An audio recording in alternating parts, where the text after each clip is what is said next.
आइए आज इस 1 से 1.5 घंटे की क्लास में आप लोगों को लोक प्रशासन विषय की संपूर्ण यात्रा कराते हैं। इस यात्रा की शुरुआत प्रशासन शब्द से करते हैं। सबसे पहले हम लोग प्रशासन शब्द के शाब्दिक अर्थ को देखते हैं। प्रशासन शब्द का शाब्दिक अर्थ होता है सेवा करना या प्रबंधन करना। लेकिन किसी भी विषय के अध्ययन की आधारशिला अर्थात फाउंडेशन उसका शाब्दिक अर्थ नहीं होता है। इसका मतलब यह है कि किसी भी विषय का महल उसके शाब्दिक अर्थ पर नहीं बनाया जाता है। किसी भी विषय का महल उसके शाब्दिक अर्थ पर नहीं बनाया जाता है। तब हम प्रशासन शब्द के संकल्पनात्मक अर्थ को देखेंगे। किसी भी विषय के अध्ययन की आधारशिला उसका संकल्पनात्मक अर्थ होता है, अर्थात उसके संकल्पनात्मक अर्थ के फाउंडेशन पर उस विषय के अध्ययन की महल तैयार की जाती है। फिर से सुनिए, किसी भी विषय के अध्ययन की आधारशिला उसका संकल्पनात्मक अर्थ होता है और उसके संकल्पनात्मक अर्थ के फाउंडेशन पर ही उस विषय के अध्ययन की महल तैयार की जाती है। तब हम प्रशासन शब्द के संकल्पनात्मक अर्थ को समझते हैं। अब यहां एक और बात है, संकल्पनात्मक अर्थ होता क्या है? तो किसी भी शब्द का संकल्पनात्मक अर्थ विद्वानों के द्वारा उस शब्द की दी गई परिभाषा होती है, अर्थात विद्वानों ने उस शब्द को किस तरह से परिभाषित किया है या विद्वानों ने उस शब्द को क्या अर्थ दिया है, वही उस शब्द का संकल्पनात्मक अर्थ होता है। अब हम लोक प्रशासन के कुछ प्रमुख विद्वान जैसे हर्बर्ट और साइमन, फेलिक्स और निग्रो, जॉन और विग जैसे विद्वानों के द्वारा प्रशासन शब्द की दी गई परिभाषा का विश्लेषण करते हैं। और इस विश्लेषण से हमें पता चलता है कि प्रशासन शब्द के 3 आवश्यक अवयव या इंग्रेडिएंट्स हैं। पहला, निश्चित साझा उद्देश्य, दूसरा लोगों का एक समूह और तीसरा उस उद्देश्य की प्राप्ति के लिए किया जाने वाला सहयोगात्मक प्रयास।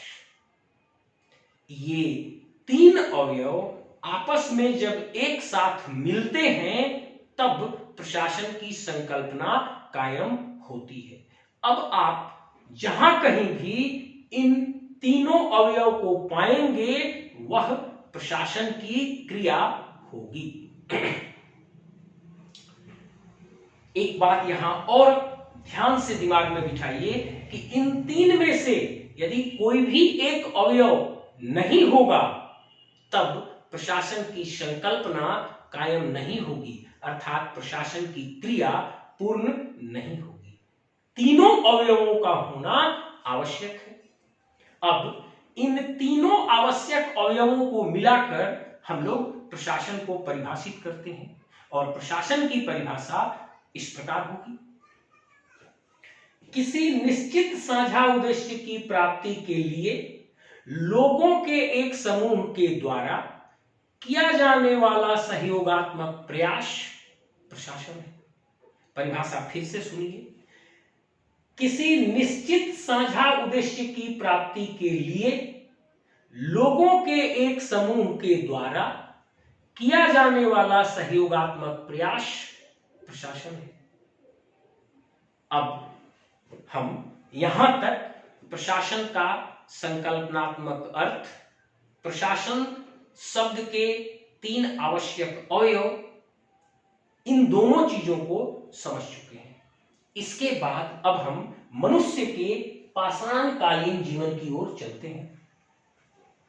मनुष्य के पाषाणकालीन जीवन में मनुष्य सभ्य नहीं था, सुसंस्कृत भी नहीं था, पूर्ण रूप से कपड़े भी नहीं पहनता था, लेकिन उस समय भी प्रशासन की क्रिया होती थी।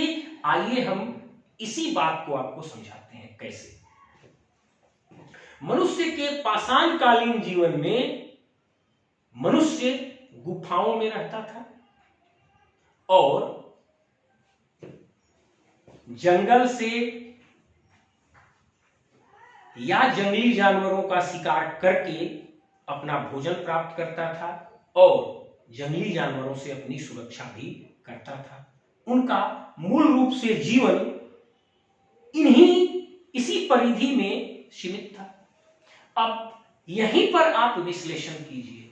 मनुष्य के पाषाणकालीन जीवन में मनुष्य के पास दो निश्चित साझा उद्देश्य थे। पहला था भोजन की प्राप्ति और दूसरा था जंगली जानवरों से सुरक्षा।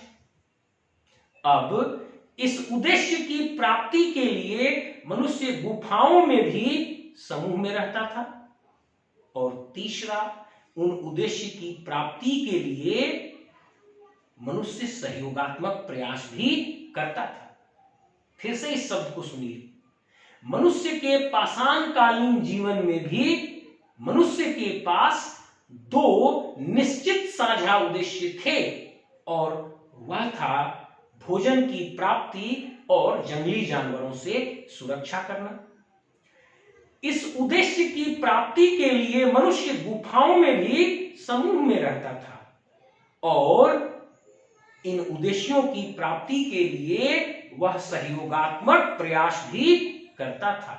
इस प्रकार प्रशासन के तीनों अवयव मनुष्य के पाषाणकालीन जीवन में दिखाई देंगे और इस तरह प्रशासन एक गतिविधि के रूप में मनुष्य के इस पाषाणकालीन जीवन में ही अपने अस्तित्व में आ चुका था। हाँ, ये अलग बात है कि उस समय लोग इतने विद्वान नहीं थे, वे नहीं जानते थे कि मैं जो कर रहा हूं या वे लोग जो कर रहे हैं वह क्या है। उस समय तक किसी विद्वान के द्वारा प्रशासन, निजी प्रशासन और लोक प्रशासन को परिभाषित भी नहीं किया गया था। लेकिन जो वे लोग कर रहे थे, जिस गतिविधि को वे लोग संचालित कर रहे थे, वह गतिविधि प्रशासन थी, क्योंकि उसमें प्रशासन शब्द के तीनों अवयव, निश्चित साझा उद्देश्य, लोगों का समूह और सहयोगात्मक प्रयास, ये तीनों वहां पर उपस्थित थे। इस प्रकार मनुष्य के पाषाणकालीन सामूहिक जीवन के साथ ही प्रशासन अपने अस्तित्व में, प्रशासन एक गतिविधि के रूप में अपने अस्तित्व में आ चुका था। अब यहां पर एक बहुत बड़ा निहितार्थ है जिसे हम लोग समझ लेते हैं। क्या निहितार्थ है भाई? मतलब यह है कि मनुष्य का सामूहिक जीवन और प्रशासन की गतिविधि, ये दोनों जुड़वा भाई हैं। जैसे ही मनुष्य का सामूहिक जीवन प्रारंभ होगा, वैसे ही प्रशासन स्वतः अस्तित्व में आ जाएगा। फिर से सुनिए, मनुष्य का सामूहिक जीवन और प्रशासन की गतिविधि, यह दोनों जुड़वा भाई हैं और दोनों एक साथ सह अस्तित्व में आते हैं। जैसे ही सामूहिक जीवन की शुरुआत होती है, वैसे ही स्वतः स्फूर्त प्रशासन एक गतिविधि के रूप में अस्तित्व में आ जाती है और पृथ्वी पर जब तक सामूहिक जीवन रहेगा, तब तक अवश्यम भावी क्रिया के रूप में प्रशासन अस्तित्व में रहेगी। मतलब सामूहिक जीवन और प्रशासन की गतिविधि, ये दोनों हमेशा एक साथ सह अस्तित्व में रहते हैं। अब इस निहितार्थ को समझने के बाद एक और प्रश्न पर विचार हम लोग करते हैं। वो प्रश्न है कि वह जो प्रशासन मनुष्य के पाषाणकालीन जीवन में प्रारंभ हुआ, वह प्रशासन निजी प्रशासन था या लोक प्रशासन था? इस प्रश्न को समझने के लिए हम लोग प्रशासन शब्द के प्रथम इंग्रेडिएंट पर विचार करते हैं। चलिए, प्रशासन शब्द का प्रथम इंग्रेडिएंट क्या था? निश्चित साझा उद्देश्य। और इस निश्चित साझा उद्देश्य की प्रकृति निजी थी या सार्वजनिक थी? उस समय जो निश्चित साझा उद्देश्य था उसकी प्रकृति निजी थी। देखिए कैसे। जो समूह प्रयास कर रहा था वह अपने समूह की भोजन के लिए प्रयास कर रहा था और अपने समूह की सुरक्षा के लिए प्रयास कर रहा था। वह जो समूह प्रयास कर रहा था वह अपने समूह के लिए भोजन के लिए प्रयास कर रहा था, अपने समूह की भोजन के लिए प्रयास कर रहा था और अपने समूह की सुरक्षा के लिए प्रयास कर रहा था। इस प्रकार ये जो दोनों उद्देश्य थे, भोजन की प्राप्ति और जंगली जानवरों से सुरक्षा, ये दोनों उनके अपने निजी समूह के लिए थे। अर्थात वह जो साझा उद्देश्य था उसकी प्रकृति निजी थी। इसीलिए यहां जो प्रशासन शुरू हुआ पाषाण काल में वह निजी प्रशासन था।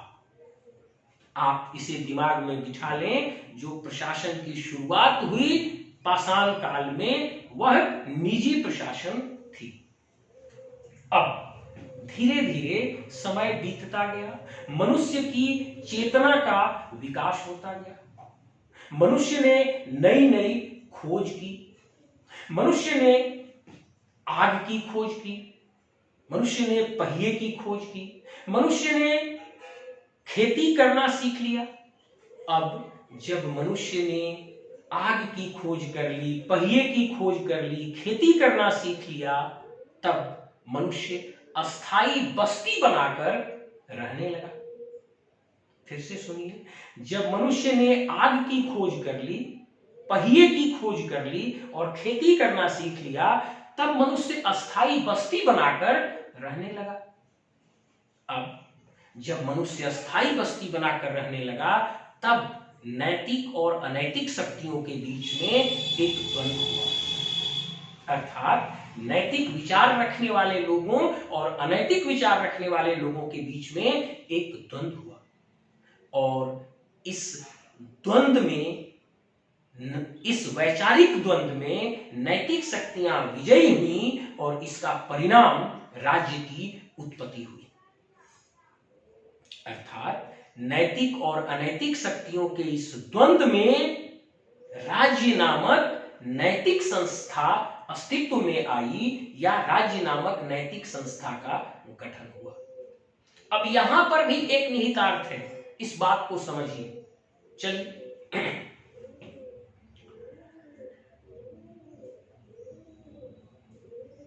निहितार्थ यह है कि मनुष्य के द्वारा यह समझा गया कि जब भी मनुष्य सामूहिक रूप से कहीं रहेगा तब उसे हमेशा एक ऐसे संगठन की आवश्यकता होगी जो उनके सामूहिक जीवन को नियंत्रित करे।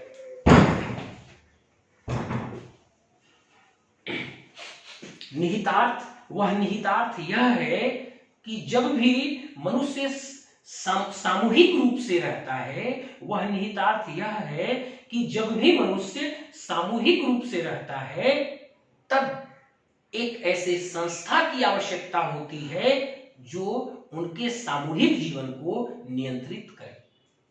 और इसी संस्था के रूप में, इसी आवश्यक संस्था के रूप में राज्य नामक संस्था अपने अस्तित्व में आई, अर्थात राज्य का गठन हुआ। अब राज्य के 4 आवश्यक अंग होते हैं। पहला है भूभाग अथवा क्षेत्रफल, दूसरा है उस क्षेत्रफल में रहने वाली जनसंख्या अर्थात पॉपुलेशन, तीसरा है एक सरकार अर्थात गवर्नमेंट, और चौथा है संप्रभुता अर्थात स्वॉरेनिटी। ये 4 राज्य के आवश्यक अंग हैं।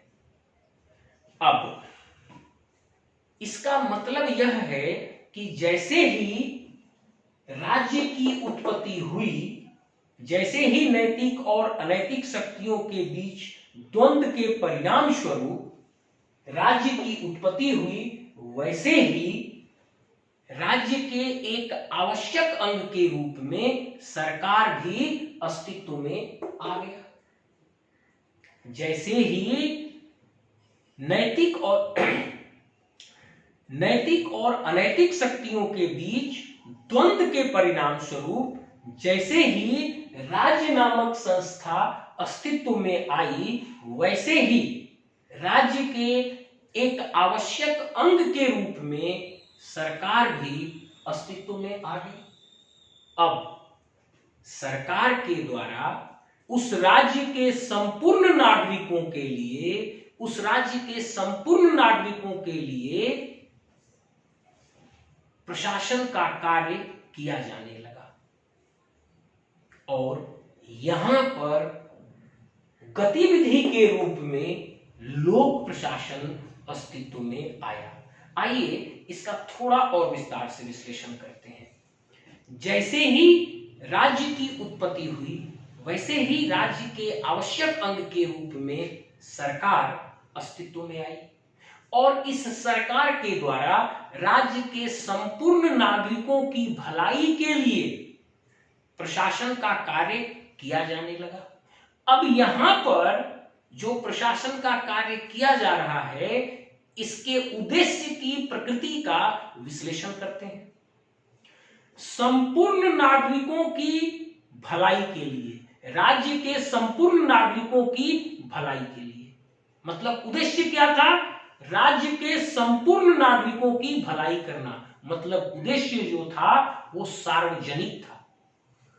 और यही कारण है कि मैंने आपसे कहा कि यहां जो सरकार के द्वारा राज्य के संपूर्ण नागरिकों की भलाई के उद्देश्य से प्रशासन का कार्य शुरू किया गया, यहां पर लोक प्रशासन एक गतिविधि के रूप में अस्तित्व में आता है।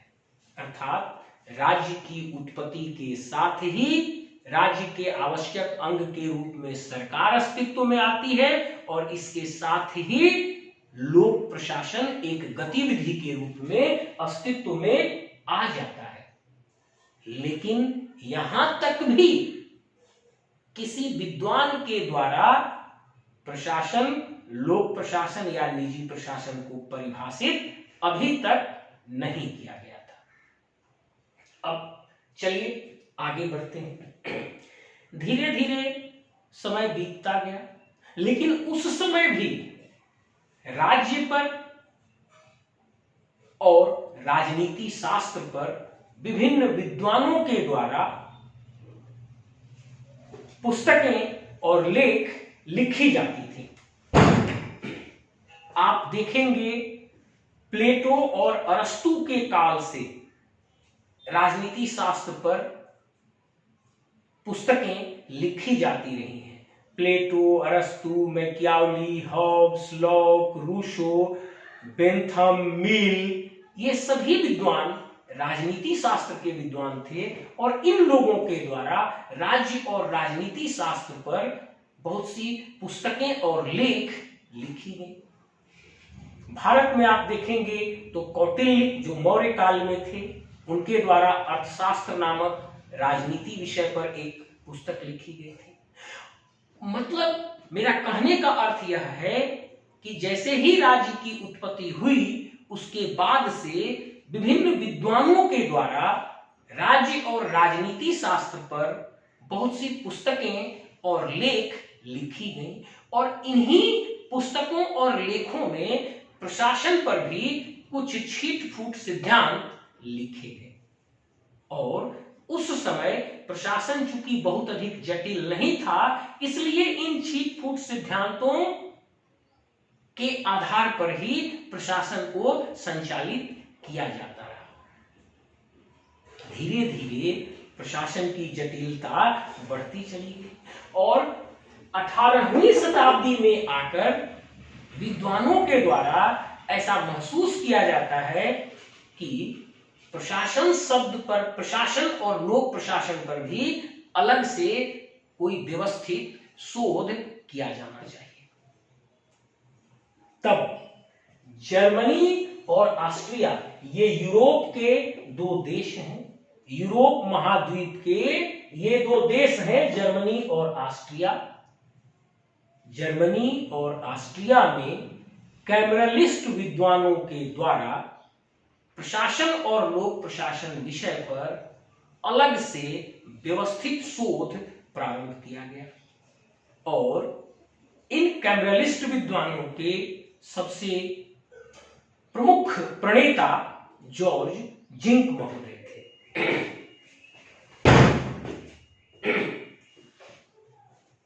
इन कैमरलिस्ट विद्वानों के सबसे प्रमुख प्रणेता जॉर्ज जिंक महोदय थे। अब एक बात ध्यान से समझिए, इससे पहले प्रशासन विषय पर अलग से व्यवस्थित शोध नहीं किया गया। विश्व में पहली बार यूरोप महादेश के जर्मनी और ऑस्ट्रिया नामक देश में कैमरलिस्ट विद्वानों के द्वारा जॉर्ज जिंक महोदय के नेतृत्व में प्रशासन और लोक प्रशासन पर व्यवस्थित शोध किया गया।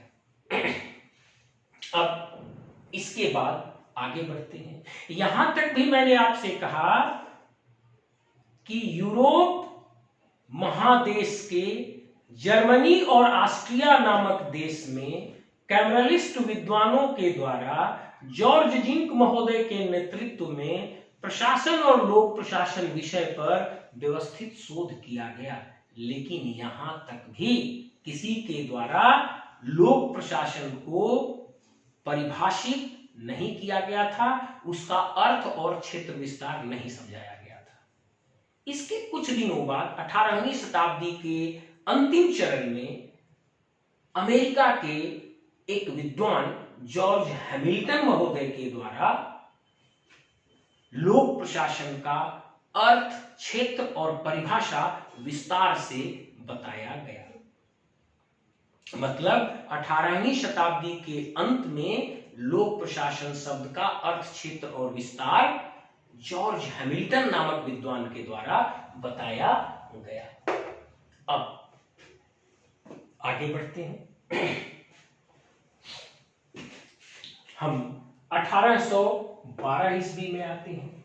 1812 ईस्वी में यूरोप महादेश के फ्रांस नामक देश में चार्ल्स जीन बोनिन नामक विद्वान के द्वारा फ्रेंच भाषा में लोक प्रशासन पर प्रथम पुस्तक लिखी जाती है और उस पुस्तक का नाम था प्रिंसिपल्स डी एडमिनिस्ट्रेशन पब्लिक। अब ध्यान दीजिएगा, यहां पर मैंने कहा पहले प्रशासन के सिद्धांत राजनीति शास्त्र और नीति शास्त्र की पुस्तकों में छीट फूट पाए जाते थे और उन्हीं सिद्धांतों के आधार पर प्रशासन को संचालित किया जाता रहा था। अलग से कहीं भी प्रशासन पर स्वतंत्र पुस्तक नहीं लिखी गई थी। यह एक माइलस्टोन घटना है लोक प्रशासन विषय की जीवन यात्रा में। 1812 ईस्वी में फ्रांस में चार्ल्स जीन बोनिन नामक विद्वान के द्वारा फ्रेंच भाषा में प्रिंसिपल्स डी एडमिनिस्ट्रेशन पब्लिक नामक किताब लिखी गई। यह लोक प्रशासन विषय पर प्रथम स्वतंत्र पुस्तक थी और इसका अंग्रेजी में नाम, जो मैंने वहां पढ़ा, प्रिंसिपल्स डी एडमिनिस्ट्रेशन पब्लिक, ये फ्रेंच नाम हुआ। इसका अंग्रेजी में नाम हुआ प्रिंसिपल्स ऑफ पब्लिक एडमिनिस्ट्रेशन, और यह लोक प्रशासन विषय पर प्रथम स्वतंत्र पुस्तक थी। यह बात बार बार सिविल सेवा की परीक्षाओं में पूछा जाता है, आप इसे दिमाग में बिठा लें। 1812 ईस्वी में यूरोप महादेश के फ्रांस नामक देश में चार्ल्स जीन बौनीर नामक विद्वान के द्वारा फ्रेंच भाषा में लोक प्रशासन पर प्रथम पुस्तक प्रिंसिपल्स डी एडमिनिस्ट्रेशन पब्लिक अर्थात प्रिंसिपल्स ऑफ पब्लिक एडमिनिस्ट्रेशन नामक पुस्तक लिखी गई, और यह लोक प्रशासन विषय की जीवन यात्रा में एक माइलस्टोन घटना थी, जब इस विषय पर स्वतंत्र रूप से पहली पुस्तक लिखी गई और प्रकाशित की गई। अब लोक प्रशासन विषय के जन्म को प्रॉपर तरीके से समझने के लिए हम लोगों को 1789 ईस्वी में अमेरिका में चलना पड़ेगा। 1789 ईस्वी में यूनाइटेड स्टेट्स ऑफ अमेरिका में विश्व के राजनीतिक पटल पर एक माइलस्टोन घटना हुई, और यह घटना थी 1789 ईस्वी में यूनाइटेड स्टेट्स ऑफ अमेरिका में विश्व का प्रथम लिखित प्रजातांत्रिक संघीय संविधान का लागू होना। 1789 ईस्वी में यूनाइटेड स्टेट्स ऑफ अमेरिका में विश्व का प्रथम लिखित प्रजातांत्रिक संघीय संविधान लागू हुआ। फिर से ध्यान से अपने दिमाग में बैठाइए। 1789 ईस्वी में यूनाइटेड स्टेट्स ऑफ अमेरिका में विश्व का प्रथम लिखित प्रजातांत्रिक संघीय संविधान लागू हुआ। इसके बाद यूनाइटेड स्टेट्स ऑफ अमेरिका में जॉर्ज डब्ल्यू वाशिंगटन महोदय वहां के प्रथम राष्ट्रपति निर्वाचित हुए। उनके निर्वाचन काल से ही वहां के प्रशासन में लूट प्रथा का जन्म हुआ। अब ये लूट प्रथा क्या है, इसे समझिए।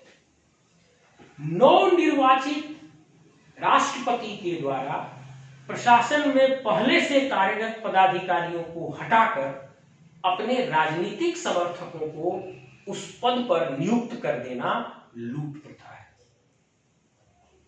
इस लूट प्रथा का जन्म अमेरिका के प्रथम राष्ट्रपति जॉर्ज डब्ल्यू वाशिंगटन महोदय के कार्यकाल से ही हुआ। उस समय नवनिर्वाचित राष्ट्रपति सीमित मात्रा में अपने राजनीतिक समर्थकों में से योग्य लोगों को प्रशासन के पदों पर बिठाते थे। यहां इस बात को बहुत ध्यान से दिमाग में बिठाइएगा, मैं जो दो तर्क दे रहा हूं। नवनिर्वाचित राष्ट्रपति लूट प्रथा में शुरू में लूट प्रथा के अंतर्गत नवनिर्वाचित राष्ट्रपति सीमित मात्रा में अपने राजनीतिक समर्थकों में से योग्य लोगों को प्रशासन में नियुक्त करते थे। मैंने दो चीजें कही, नवनिर्वाचित राष्ट्रपति सीमित मात्रा में और राजनीतिक समर्थकों में से योग्य लोगों को प्रशासन में नियुक्त किया करते थे। लेकिन बाद में धीरे धीरे इस लूट प्रथा का विस्तार होता गया और लूट प्रथा अपने जैसे सुरसा का मुंह होता है, बढ़ते जाता है, वैसे ही यह लूट प्रथा धीरे धीरे विस्तारित होती गई। और इस लूट प्रथा के जीवन काल में, कह लीजिए लोक प्रशासन के ही जीवन काल में, एक तरह से 1829 ईस्वी में एक अगली माइलस्टोन घटना होती है, और वह है अमेरिका में एंड्रू जैक्सन महोदय का 7वें राष्ट्रपति के रूप में निर्वाचित होना।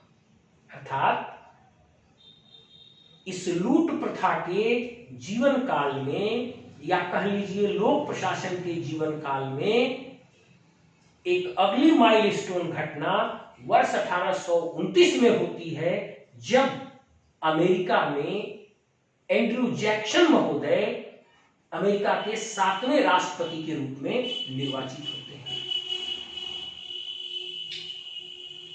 एंड्रयू जैक्सन महोदय जब अमेरिका के 7वें राष्ट्रपति के रूप में 1829 में निर्वाचित हुए, तब इन्होंने लूट प्रथा को एक सैद्धांतिक आधार दिया। आप सोचिए, कोई भी आदमी जो सही करता है वह भी अपने कार्यों के लिए एक तर्क देता है और तर्क देकर आधार बनाता है, और जो व्यक्ति गलत करता है वह अपने गलत कृत्य के लिए भी एक तर्क देता है, एक सैद्धांतिक आधार प्रदान करता है। यहां पर भी वही हुआ। 1829 ईस्वी में जब एंड्रयू जैक्सन अमेरिका के 7वें राष्ट्रपति के रूप में निर्वाचित हुए, तब उन्होंने लूट प्रथा को एक सैद्धांतिक आधार प्रदान किया, और यह सैद्धांतिक आधार प्रदान करने के लिए उन्होंने 3 तर्क दिए।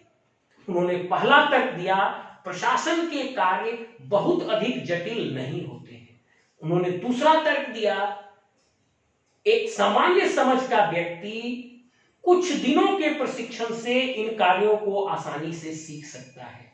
और तीसरा, किसी भी व्यक्ति के लंबे काल तक प्रशासन में रहने से उसके अनुभव का जो लाभ होता है, उससे अधिक सरकार को हानि होती है।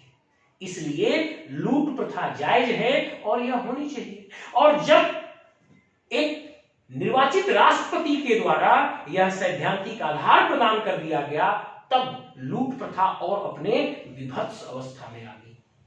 और अब प्रशासन में बृहत मात्रा में और अपने राजनीतिक समर्थकों की योग्यता का ख्याल किए बिना प्रशासन में नियुक्त किया जाने लगा। मैंने आपको उसी समय कहा था, ध्यान से सुनिए, शुरू में सीमित मात्रा में और योग्यता का ख्याल करके अपने राजनीतिक समर्थकों को राष्ट्रपति प्रशासन में नियुक्त करते थे, लेकिन बाद में जब यह सैद्धांतिक आधार दे दिया गया, तब नवनिर्वाचित राष्ट्रपति बृहत मात्रा में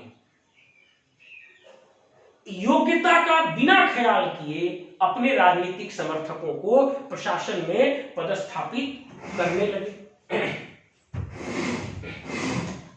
इससे धीरे धीरे प्रशासन अक्षम होता गया, प्रशासन की क्षमता जाती रही, प्रशासन अदक्ष होता गया और प्रशासन में अस्त व्यस्तता की स्थिति हो गई। इसका प्रभाव वहां के जीवन पर भी पड़ने लगा। अंततः इस लूट प्रथा ने 1881 ईस्वी में अमेरिका के 20वें राष्ट्रपति जेम्स ए गारफील्ड, जो रिपब्लिकन पार्टी से थे, उनका बलिदान ले लिया। इस पंक्ति को फिर से आप सुनिए।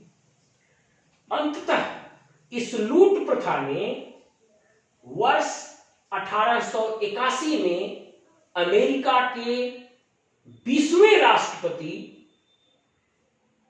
जेम्स ए गारफील्ड महोदय की बलिदान ले ली। हुआ ये 1881 ईस्वी में जेम्स ए गारफील्ड महोदय रिपब्लिकन पार्टी से अमेरिका के राष्ट्रपति निर्वाचित हुए और उनका एक राजनीतिक समर्थक चार्ल्स गैटिव नामक व्यक्ति ने सिर्फ इस कारण से उनकी हत्या कर दी क्योंकि उन्होंने चार्ल्स गैटिव को प्रशासन में नियुक्त नहीं किया था। अब इसके बाद अमेरिका में चुनाव होना अवश्यंभावी था, निर्वाचन होना अवश्यंभावी था। रिपब्लिकन पार्टी के द्वारा यह एजेंडा दिया गया कि यदि वे पुनः दोबारा प्रशासन में आते हैं तब वे योग्यता प्रणाली को लाएंगे, अर्थात प्रशासन में नियुक्ति राजनीतिक समर्थन के आधार पर नहीं करके परीक्षा से योग्यता का चयन करके तब किया जाएगा। मतलब लूट प्रथा की जगह पर वे प्रशासन में योग्यता प्रणाली को लाएंगे। उनकी इस बात का असर जनमानस पर हुआ और वहां के जनमानस ने उनको समर्थन दिया, अर्थात उनके इस बात को वहां के जनमानस का समर्थन मिला, उनके इस बात को वहां के जनमानस का समर्थन प्राप्त हुआ और दोबारा रिपब्लिकन पार्टी निर्वाचित हुई। दोबारा रिपब्लिकन पार्टी सत्ता में आई और सत्ता में आने के बाद उसी पार्टी के एक सदस्य पेंडलेटन महोदय, जो कि जैसे भारत में मेंबर ऑफ पार्लियामेंट होता है ना, एमपी होते हैं ना भारत में, वैसे ही वहां भी मेंबर ऑफ पार्लियामेंट होते हैं। तो रिपब्लिकन पार्टी से जो एमपी थे पेंडलेटन महोदय, उनके द्वारा योग्यता प्रणाली पर एक विधेयक 1883 ईस्वी में अमेरिका के संसद में प्रस्तुत किया गया। फिर से इस लाइन को सुनिए। जब 1881 में जेम्स गारफील्ड नामक राष्ट्रपति की हत्या हो गई, दोबारा चुनाव हुआ, तब दोबारा उस चुनाव में पुनः रिपब्लिकन पार्टी सत्ता में आई और रिपब्लिकन पार्टी के सत्ता में आने के बाद उसी पार्टी के एक एमपी पेंडलेटन महोदय के द्वारा वर्ष 1883 में अमेरिका की संसद में योग्यता प्रणाली पर एक विधेयक पेश किया गया और यही कानून आगे चलकर पेंडलेटन एक्ट के रूप में जाना गया। और इस पेंडलेटन एक्ट के आने के बाद अमेरिका में योग्यता प्रणाली की शुरुआत हुई, अर्थात प्रशासन में योग्यता के आधार पर, परीक्षा के आधार पर चयनित करके लोगों को भर्ती किया जाने लगा। यही कारण है कि पेंडलेटन महोदय को अमेरिका में योग्यता प्रणाली का पिता भी कहा जाता है। लेकिन बात यहीं तक रुकी नहीं। अमेरिका में कुछ विद्वान इस बात पर विचार करते रहे कि आखिर सैद्धांतिक रूप से कहां कमी है कि प्रशासन इतना अस्त व्यस्त और अक्षम है। मतलब इस पेंडलेटन एक्ट के पारित होने के बाद भी अमेरिका के कुछ विद्वान इस बात को समझने का प्रयास करते रहे कि आखिर सैद्धांतिक रूप से कहां कमी है कि प्रशासन में इतनी अस्त व्यस्तता और अक्षमता है। तब उन्हीं विद्वानों में से एक विद्वान थे वुडरो विल्सन महोदय। वे अमेरिका में प्रिंसटन विश्वविद्यालय में पॉलिटिकल साइंस के प्रोफेसर थे। फिर से सुनिए, इन्हीं विद्वानों में से एक विद्वान थे वुडरो विल्सन। वे अमेरिका के प्रिंसटन विश्वविद्यालय में पॉलिटिकल साइंस के प्रोफेसर थे।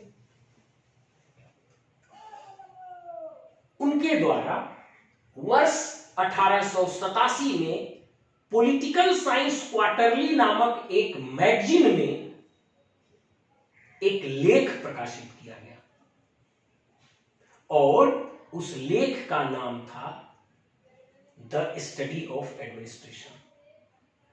इस लेख द स्टडी ऑफ एडमिनिस्ट्रेशन में उन्होंने यह तर्क दिया कि राज्य के दो कार्य होते हैं। पहला, लोगों की इच्छा को जानना और दूसरा, उस इच्छा को लागू करना। उन्होंने कहा इन दोनों कार्यों की प्रकृति अलग अलग है और पहले कार्य को उन्होंने राजनीति कहा और दूसरे को उन्होंने प्रशासन कहा। फिर उन्होंने आगे तर्क दिया कि प्रथम कार्य को समझने के लिए लगभग 2200 साल पहले से, अर्थात अरस्तु महोदय के काल से ही राजनीति शास्त्र पर, प्रथम कार्य पर पुस्तकें लिखी जाती रही हैं। अर्थात राजनीति के विज्ञान का विकास हो चुका है। अब हमें दूसरे कार्य अर्थात प्रशासन के विज्ञान का विकास करना चाहिए।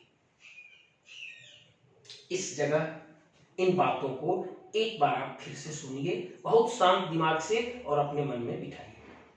1883 ईस्वी में पेंडलेटन एक्ट के पारित होने के बाद अमेरिका में योग्यता प्रणाली लागू हो गई, लेकिन इसके बाद भी अमेरिका के बहुत से विद्वान इस बात को समझने का प्रयास करते रहे कि आखिर सैद्धांतिक रूप से कहां कमी है जिसके चलते अमेरिका की प्रशासन में इतनी अस्त व्यस्तता और अक्षमता है।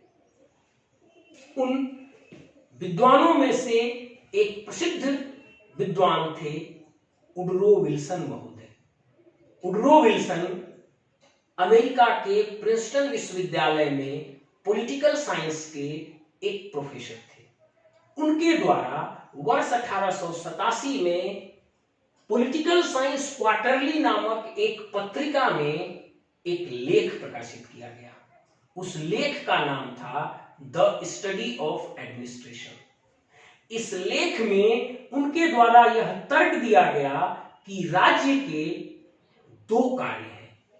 पहला, लोगों की इच्छा को जानना, और उन्होंने इस कार्य को राजनीति का नाम दिया, और दूसरा, उस इच्छा को लागू करना, और उन्होंने इस कार्य को प्रशासन का नाम दिया। और उन्होंने आगे तर्क दिया कि यह पहला कार्य राजनीति और दूसरा कार्य प्रशासन दोनों आपस में प्रकृति से, बाय नेचर, एक दूसरे से भिन्न है। अतः इन दोनों के अध्ययन के लिए अलग अलग विषय का विकास किया जाना चाहिए।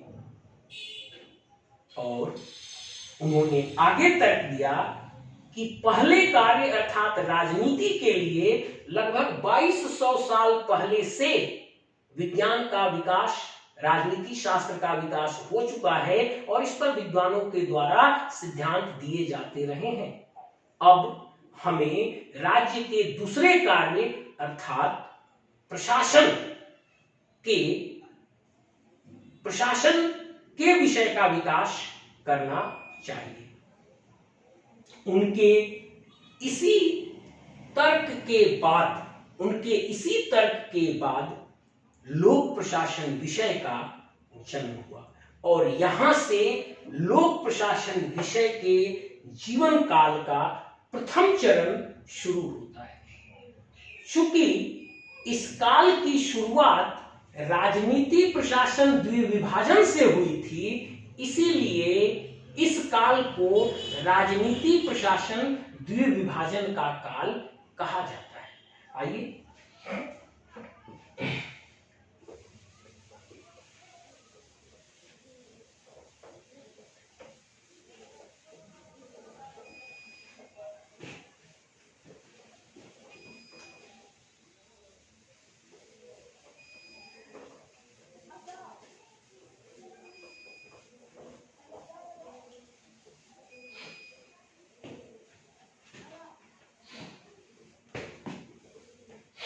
अब यहां तक हम लोग देख चुके हैं कि वुडरो विल्सन महोदय के एक लेख द स्टडी ऑफ एडमिनिस्ट्रेशन से राजनीति और प्रशासन का द्विविभाजन कैसे हुआ और लोक प्रशासन विषय अपने अस्तित्व में कैसे आया।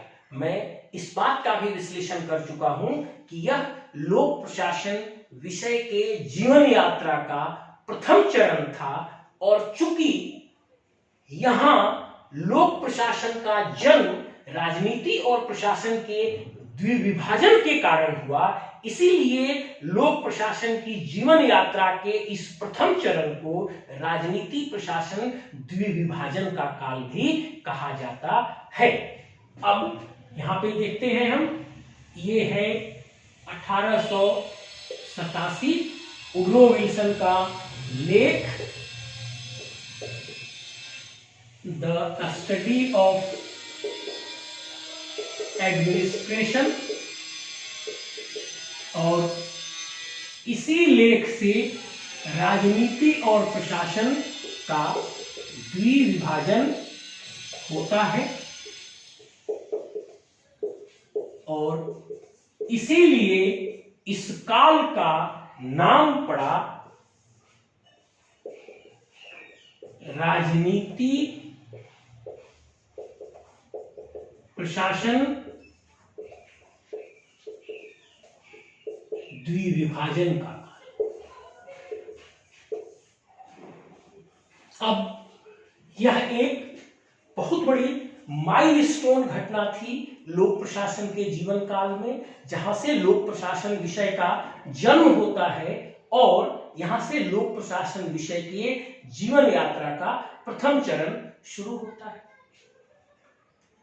वुडरो विल्सन महोदय के इस तर्क से लोक प्रशासन विषय का जन्म तो हुआ, लेकिन अभी भी यह तर्क वितर्क जारी रहा कि क्या राजनीति और प्रशासन को अलग अलग करना चाहिए या नहीं करना चाहिए। अर्थात वुडरो विल्सन महोदय के इस तर्क से राजनीति प्रशासन का विभाजन तो हुआ, लोक प्रशासन विषय का जन्म तो हुआ, लेकिन फिर भी यह प्रश्न जारी रहा कि राजनीति प्रशासन का विभाजन किया जाना चाहिए अथवा नहीं किया जाना चाहिए। मतलब लोक प्रशासन विषय के जन्म के बाद भी यह प्रश्न जारी रहा कि राजनीति प्रशासन का विभाजन किया जाना चाहिए अथवा नहीं किया जाना चाहिए। इस दिशा में जो अगली घटना हुई वह घटना हुई 1900 में। इस 1900 ईस्वी में फ्रैंक जे गुडनाउ नामक व्यक्ति के द्वारा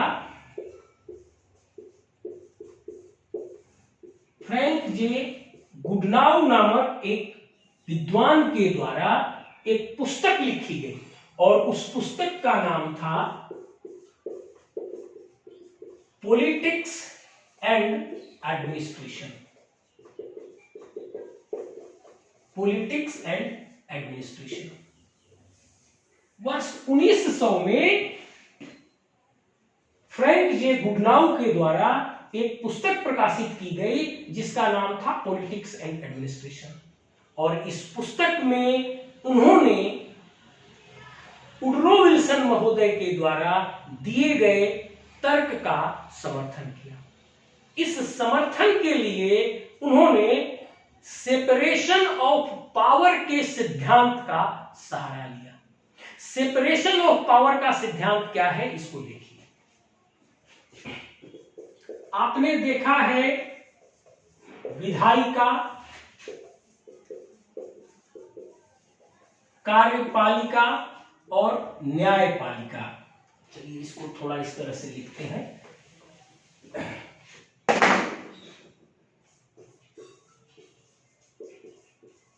विधायिका,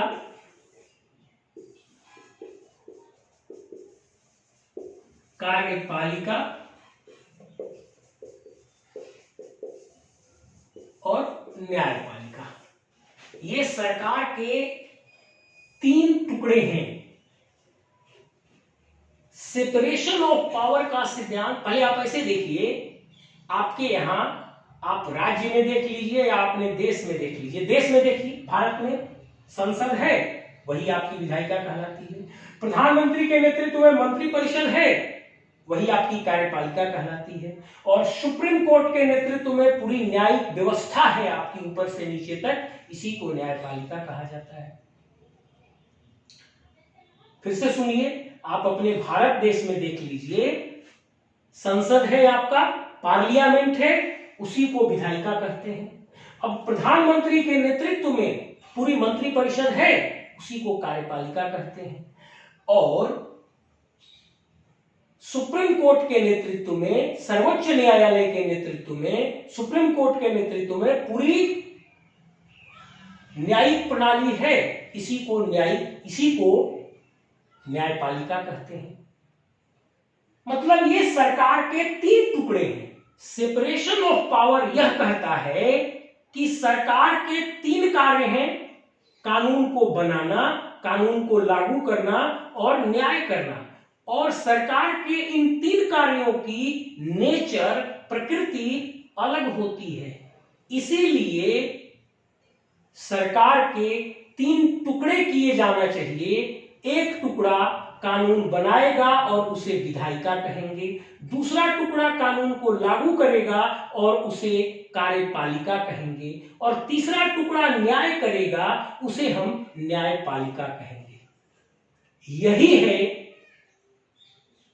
power of separation of power की थ्योरी। चूंकि सरकार के 3 कार्य, कानून बनाना, कानून लागू करना और न्याय करना, इन तीनों कार्यों की प्रकृति, नेचर अलग है, इसलिए सरकार के 3 टुकड़े किए जाने चाहिए, और एक टुकड़ा कानून बनाएगा उसे विधायिका कहेंगे, दूसरा टुकड़ा लागू करेगा उसे कार्यपालिका कहेंगे, और तीसरा टुकड़ा न्याय करेगा उसे न्यायपालिका कहेंगे। यही है सेपरेशन ऑफ पावर की थ्योरी। अब फ्रैंक जे गुडनाउ महोदय ने पॉलिटिक्स एंड एडमिनिस्ट्रेशन नामक पुस्तक में इस सेपरेशन ऑफ पावर की थ्योरी का सहारा लेकर कहा कि जब सरकार के 3 कार्य की प्रकृति अलग होती है, तब आप सरकार का 3 टुकड़ा करते हैं। तब यदि राज्य के 2 कार्य, राजनीति और प्रशासन की प्रकृति अलग अलग है, तो क्यों नहीं इन दोनों के लिए अलग अलग विषय का विकास किया जाना चाहिए। और उनके इस तर्क के बाद इस राजनीति प्रशासन द्विविभाजन का सिद्धांत एक तरह से ठोसीकृत या सॉलिडिफाई हो गया। मतलब यह सिद्धांत एक तरह से ठोस आकार ले लिया, और यहां तक आकर लगभग विद्वानों के द्वारा यह बात मान लिया गया कि लोक प्रशासन विषय का अलग से विकास किया जाना चाहिए। यहां आकर विद्वानों के द्वारा यह मान लिया गया कि राजनीति और प्रशासन का विभाजन किया जाना चाहिए, और यहां पर आकर विद्वानों के द्वारा यह मान लिया गया कि राजनीति और प्रशासन की प्रकृति अलग अलग है, और इसलिए राजनीति और प्रशासन का विभाजन किया जाना चाहिए, और इन दोनों कार्यों, राजनीति और प्रशासन के लिए अलग अलग विषय का विकास किया जाना चाहिए। इस प्रकार वुडरो विल्सन के द्वारा दिया गया राजनीति प्रशासन द्विविभाजन का तर्क यहां पर ठोस आकार प्राप्त कर दिया गया, और यह मान लिया गया कि राजनीति और प्रशासन का विभाजन किया जाना चाहिए और प्रशासन के विषय का अलग से विकास किया जाना चाहिए। अब इसके बाद यह प्रयास शुरू हुआ कि प्रशासन के विषय पर पुस्तक लिखी जाए। तब इस काल की पूर्णाहुति यहां 1926 ईस्वी में हुई। इस काल की पूर्णाहुति 1926 ईस्वी में हुई, जब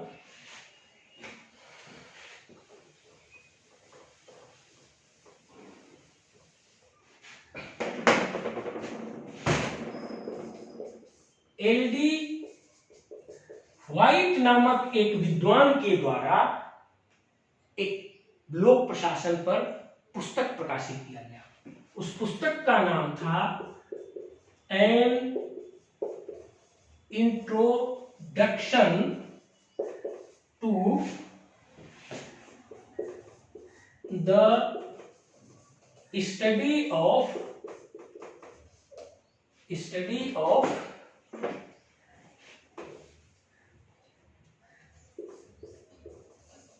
पब्लिक एडमिनिस्ट्रेशन।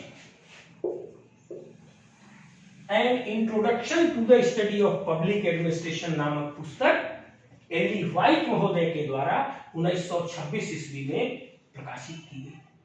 अब 1926 ईस्वी में एल.डी. व्हाइट महोदय के द्वारा an introduction to the study of public administration नामक पुस्तक के प्रकाशन के साथ ही अमेरिका के कुछ विश्वविद्यालयों में लोक प्रशासन को एक स्वतंत्र विषय के रूप में पढ़ाया जाना शुरू कर दिया गया। मतलब इस पुस्तक को अमेरिका के विभिन्न विश्वविद्यालयों में टेक्स्ट बुक के रूप में पढ़ाया जाना शुरू कर दिया गया। यही कारण है कि एल.डी. व्हाइट महोदय की इस पुस्तक को लोक प्रशासन विषय पर प्रथम टेक्स्ट बुक की संज्ञा दी जाती है।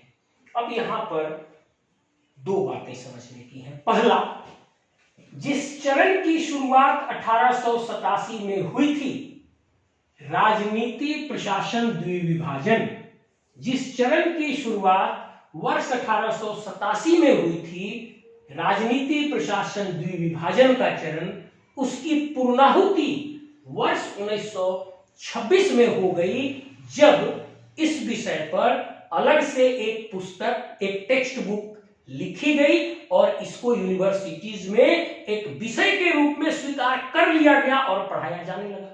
भाई, इस काल की मंशा, इस काल का उद्देश्य यही था ना कि प्रशासन को राजनीति से अलग किया जाए और एक विषय के रूप में स्थापित किया जाए। इस प्रयास की शुरुआत यहां एक तर्क से हुई कि प्रशासन को राजनीति से अलग किया जाए और इसे एक अलग विषय के रूप में स्थापित किया जाए।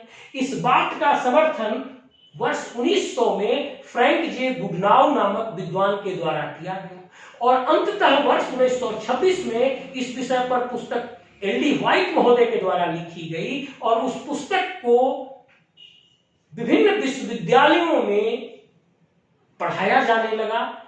या ऐसे कह लीजिए कि अंततः वर्ष 1926 में एल.डी. व्हाइट महोदय के द्वारा लोक प्रशासन पर एक पुस्तक प्रकाशित की गई और इसके बाद अमेरिका के विभिन्न विश्वविद्यालयों में लोक प्रशासन को अलग विषय के रूप में पढ़ाया जाना शुरू कर दिया गया और उस विषय के लिए इस पुस्तक का प्रयोग किया जाने लगा। एल.डी. व्हाइट महोदय के द्वारा प्रकाशित इस पुस्तक को लोक प्रशासन विषय की पुस्तक के रूप में अमेरिका के विभिन्न विश्वविद्यालयों में पढ़ाया जाना शुरू कर दिया गया। तो इस प्रकार राजनीति प्रशासन द्विविभाजन के जिस चरण की शुरुआत वर्ष 1887 में वुडरो विल्सन महोदय के एक लेख से हुई थी, उसकी पूर्णाहुति वर्ष 1926 में आकर एल.डी. व्हाइट महोदय के द्वारा an introduction to the study of public administration नामक पुस्तक के प्रकाशन से हो गई और यहाँ पर लोक प्रशासन एक अलग विषय के रूप में स्थापित हो गया और विभिन्न विश्वविद्यालयों में लोक प्रशासन को अलग विषय के रूप में पढ़ाया जाने लगा और उसके लिए टेक्स्ट बुक के रूप में इस पुस्तक का प्रयोग किया गया। अब यहां तक लोक प्रशासन के जीवन यात्रा का प्रथम चरण समाप्त हो गया।